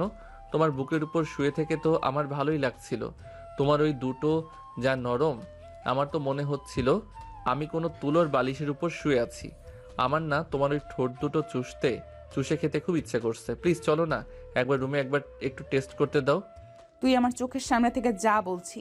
তোর এসব নোংরা কথাবার্তা আমি আর সহ্য করতে পারছি না। তুই এক্ষুনি আমার চোখের সামনে থেকে চলে যা। আরে বাবা, এভাবে রেগে যাচ্ছ কেন? তুমি আমার বউ হতে চলেছ, আর তোমার সঙ্গে আমি একটু রোমান্টিক কথাবার্তা বলতেই পারি। এখানে নোংরা আসলো কোথা থেকে? বউয়ের সঙ্গে সব কথাই শেয়ার করা যায়। শোন, আমি তোকে কোনোদিনও বিয়ে করব না, মাইন্ড ইট। তুমি আমাকে বিয়ে না করে থাকতেই পারবে না, কারণ তোমাকে বাধ্য হয়ে আমায় বিয়েটা করতে হবে। তোমার বাবাকে আমার বাবা পুরো 10 কোটি টাকা দিচ্ছে তোমাকে কিনে নেওয়ার জন্য। মিথ্যে কথা বলার জায়গা পেলি না? আমার বাবা তোর সঙ্গে আমার বিয়ে দেওয়ার জন্য তোর বাবার কাছ থেকে 10 কোটি টাকা নেবে? এটা আমাকে বিশ্বাস করতে হবে? কোনোদিনও না। এসব ফালতু পেঁচাল বাদ দিয়ে এখান থেকে চলে যা বলছি। আমার মেজাজ খারাপ হচ্ছে। আমি জানি তুমি আমার কথা বিশ্বাস করবে না। তুমি তোমার বাবার কাছে গিয়ে জিজ্ঞাসা করো, তোমার বাবা তোমাকে সব কিছু বলে দেবে। তখন আর তোমাকে কোনো দ্বিধা থাকবে না। ঠিক আছে, কোনো সমস্যা নেই, আমি এক্ষুনি আমার বাবার সঙ্গে কথা বলছি।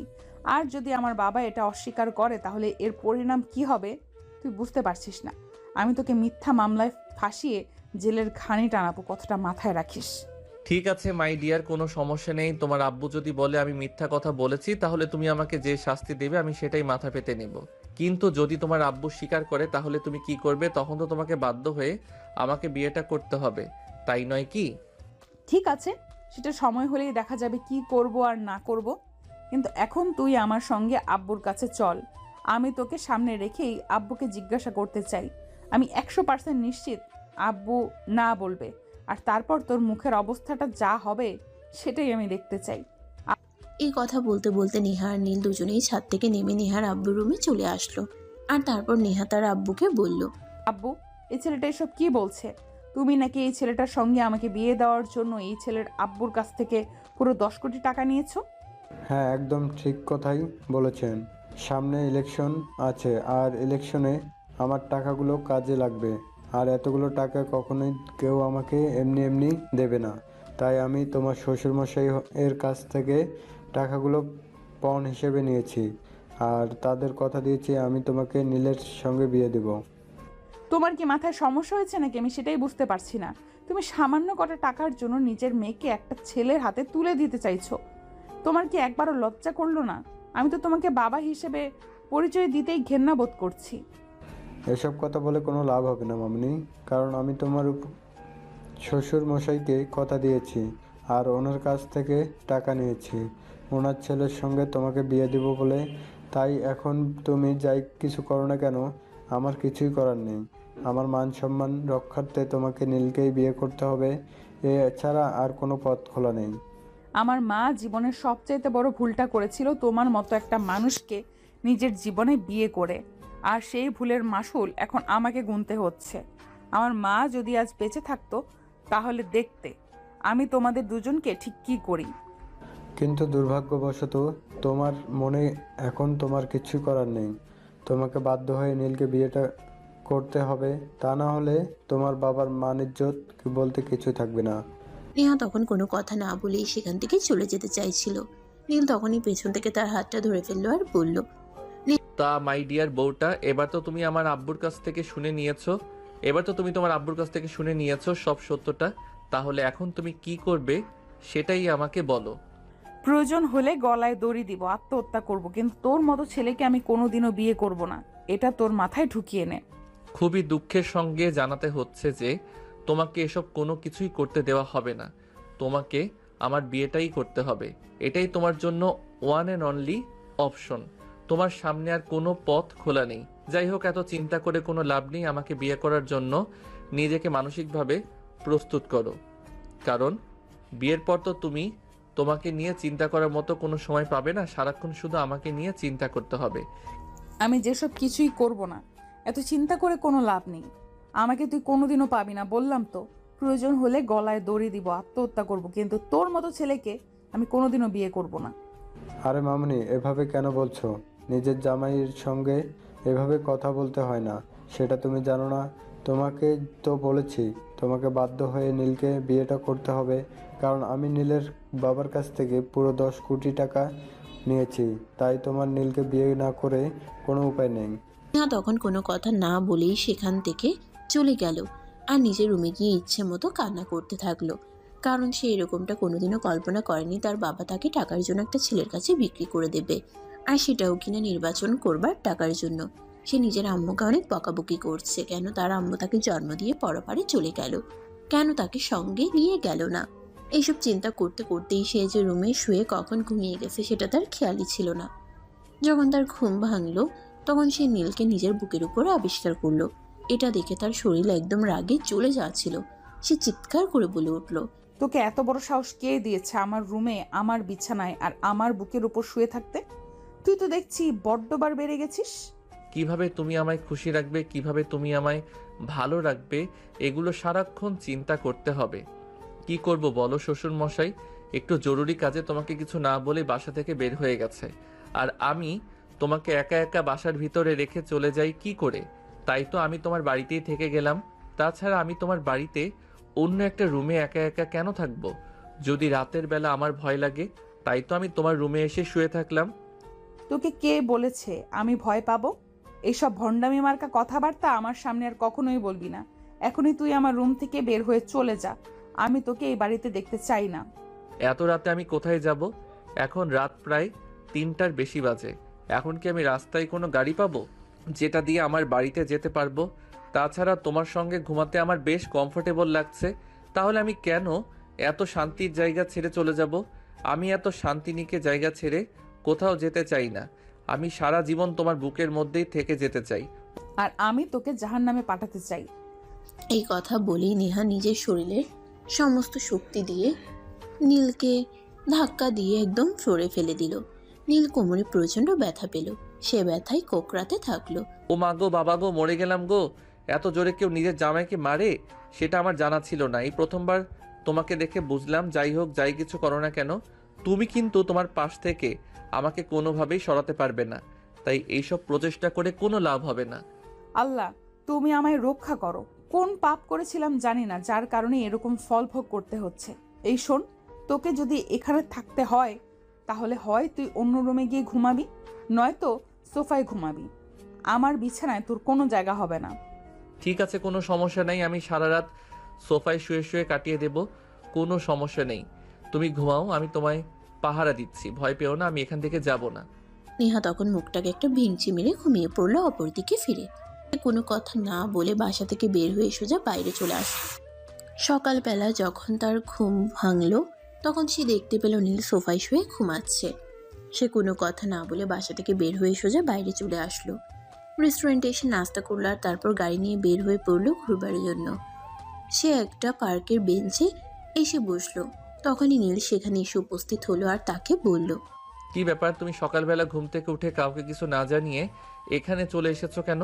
তুমি জানো আমি তোমাকে কত জায়গায় খুঁজেছি, কোথাও তোমাকে খুঁজে পাচ্ছিলাম না, আর কতটা টেনশন হচ্ছিল আমার। আল্লাহ, তুমি আমাকে এই ছেলের হাত থেকে রক্ষা করো। আমি তো আর একে সহ্য করতে পারছি না। আমি তোকে কোনো কিছু না জানিয়ে এখানে চলে আসলাম। একটু নিরিবিলি থাকার জন্য। আর তুই এখানে চলে এসেছিস আমাকে বিরক্ত করার জন্য। তোকে কি এটা ছাড়া আর কোনো কাজ নেই? না মাই ডিয়ার বউটা, আপাতত আমার বউকে সময় দেওয়া ছাড়া আমার আর কোনো কাজ নেই। না মাই ডিয়ার বউটা, আপাতত আমার বউকে সময় দেওয়া ছাড়া আমার আর কোনো কাজ নেই। এই মুহূর্তে আমার বউটাকে 24 ঘন্টা সময় দেওয়াটাই আমার কাজ। যাই হোক, আমি তোমাকে যেটা বলতে এলাম, আব্বু আমাকে একটু আগে ফোন করেছিল, বলল তোমাকে নিয়ে একবার শপিং মলে যেতে, তোমার বিয়ের বেনারসি আর জুয়েলারিগুলো একবার দেখে নিতে।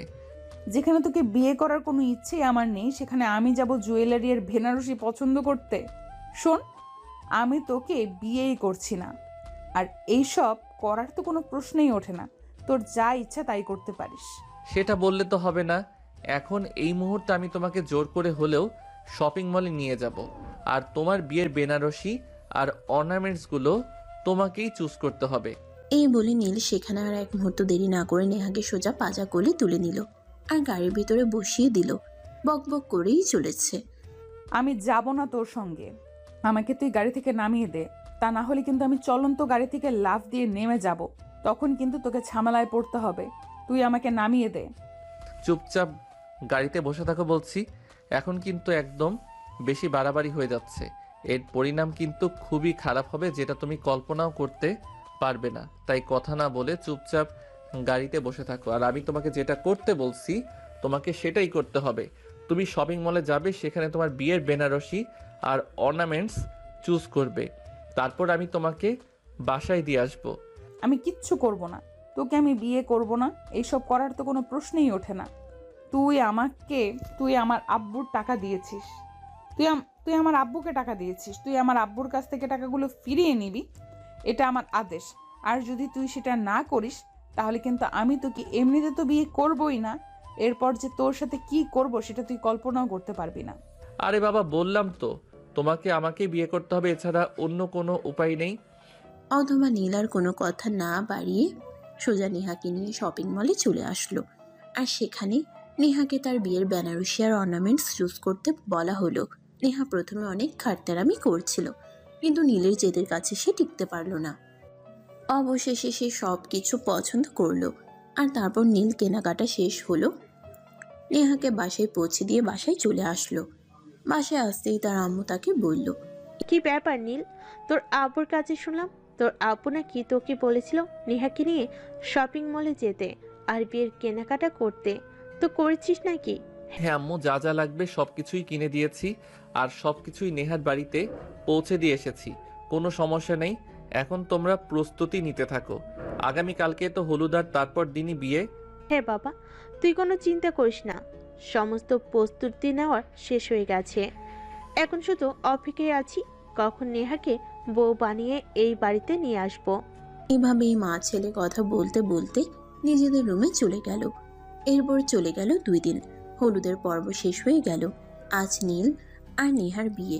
সকালবেলা থেকেই বাড়িতে তোড়জোড় শুরু হয়ে গেছে। নীলকে সকালবেলায় সাজানো হয়েছে। তার চাচাতো ভাই বোনেরা তাকে অনেক সুন্দর করে শেরওয়ানি পরিয়েছে। দেখতে একদম মাশাআল্লাহ রাজপুত্রের মতো লাগছে।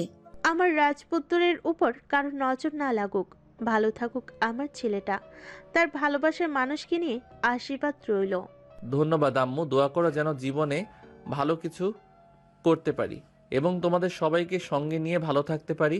আল্লাহ পাক রাব্বুল আলামিন যেন আমাকে সেই তৌফিক দেন।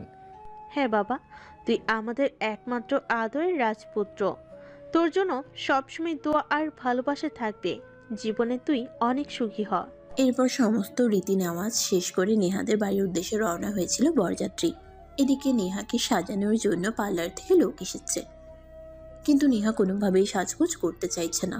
তখনই তার বাবা সেখানে আসলো আর তাকে বলল, নেহা, তুমি তো আমার একমাত্র মেয়ে, তোমার কাছে আমি এইটুকু চেয়েছি আর তুমি আমাকে এইটুকু দিতে পারছো না। আমি বাবা হিসেবে কি এইটুকু তোমার কাছ থেকে আশা করতে পারি না? তুমি আমার কাছে যদি অন্য কিছু চাইতে তাহলে আমি সেটা দিয়ে দিতাম, কিন্তু তুমি যেটা চাইছো সেটা তো দেওয়া আমার পক্ষে কোনোভাবেই সম্ভব নয়। তুমি খুব ভালো করে জানো নীলকে সহ্য করা আমার পক্ষে সম্ভব নয়। নীলকে আমি কোনো দিনও আমার লাইফ পার্টনার হিসেবে মেনে নিতে পারবো না। তাহলে তুমি কেন এটা নিয়ে আমাকে জোরাজুরি করছো? তার প্রথম কারণ নীল তোমাকে ভালোবাসে আর সে তোমায় খুব ভালো রাখবে। আর দ্বিতীয় কারণ হলো আমি নীলের বাবার কাছ থেকে 10 কোটি টাকা নিয়েছি পণ হিসেবে। সেগুলো আমি কোনোদিনও ফেরত দিতে পারবো না। তাই তোমার বাবার অনুরোধ তোমার কাছে, তুমি নীলকে বিয়ে করে নাও।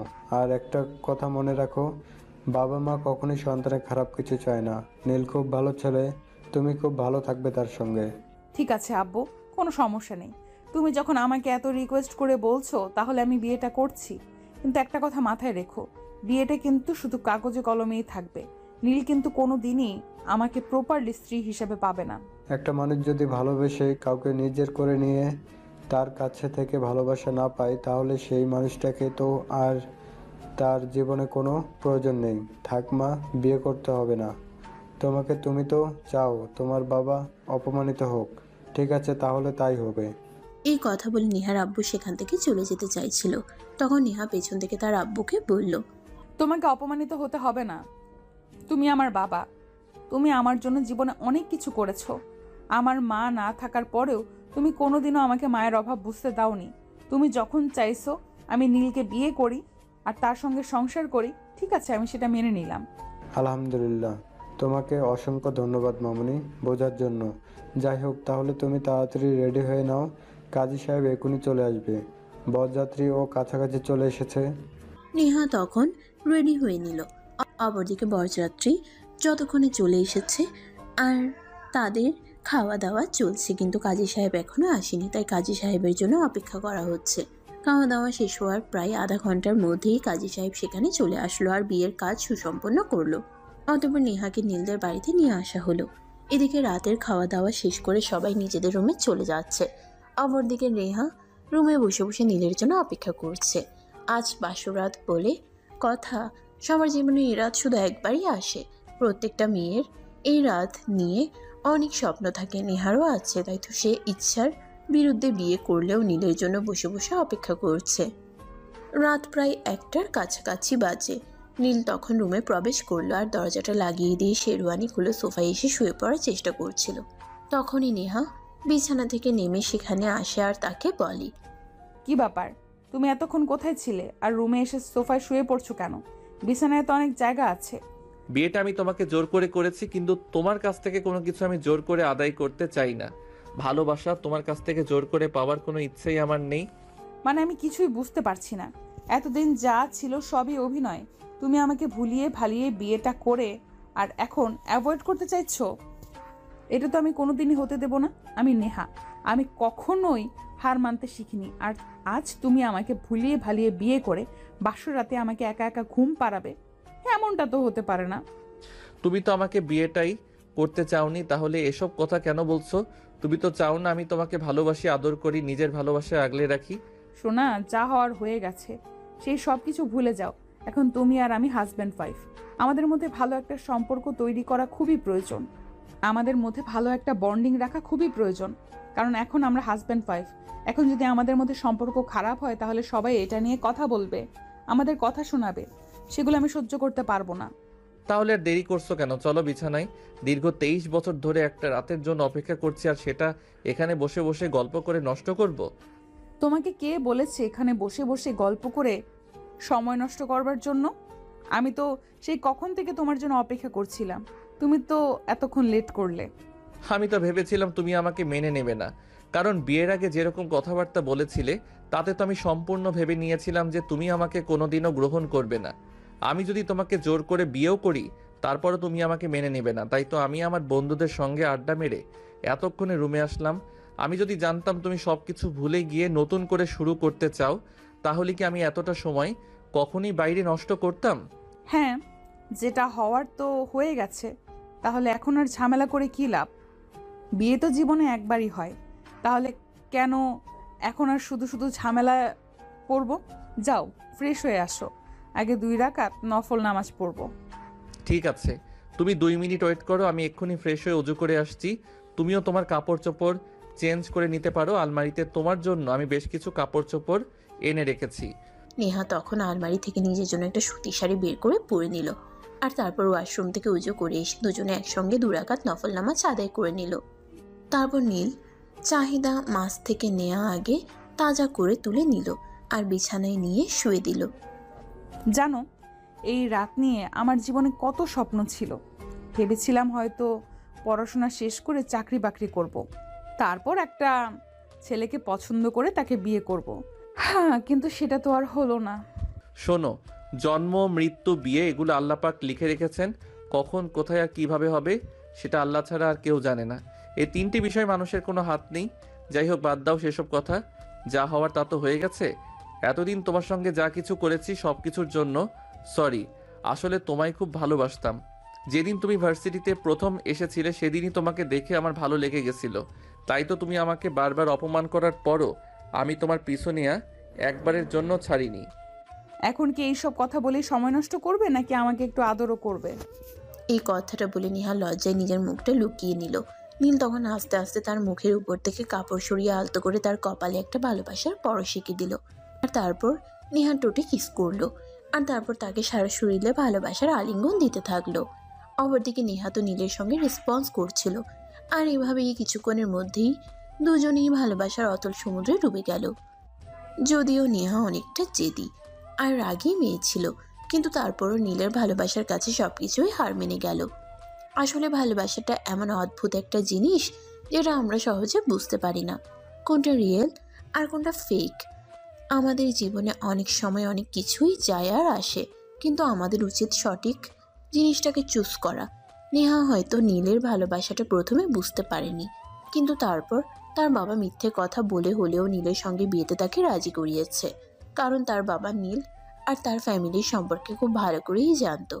আর একটা বাবা কখনোই চায় না তার মেয়ের সঙ্গে খারাপ কিছু হোক, তাই তো তার বাবা তাকে এত কষ্ট করে বিয়েতে রাজি করিয়েছে।